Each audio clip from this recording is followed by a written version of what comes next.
இனங்களுக்கு இடையிலான ஒற்றுமைக்கும் நல்லிணக்கத்திற்கும் ஒரு முன்னுதாரண மாநிலமாக கிளாந்தான் விளங்கி வருகிறது என்று அதன் மந்திரி பசார் டத்தோ முகமது நாசருடின் தாவூத் தெரிவித்துள்ளார். கிளாந்தான் மாநிலம் அதன் வரலாற்றில் எந்த காலகட்டத்திலும் இனங்களுக்கு இடையிலான கலவரத்தை சந்தித்தது இல்லை.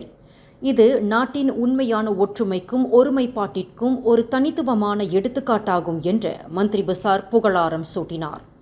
இனங்களுக்கு இடையிலான ஒற்றுமை மற்றும் சகிப்புத்தன்மையை கிளாந்தான் மாநிலம் வெறும் விழாக்காலங்களுக்கு மட்டும் பயன்படுத்தி கொண்டதில்லை. மாறாக இந்த மாநிலத்தில் எல்லா பருவ காலங்களிலும் ஒற்றுமையின் வசந்தமே நீடிக்கும்.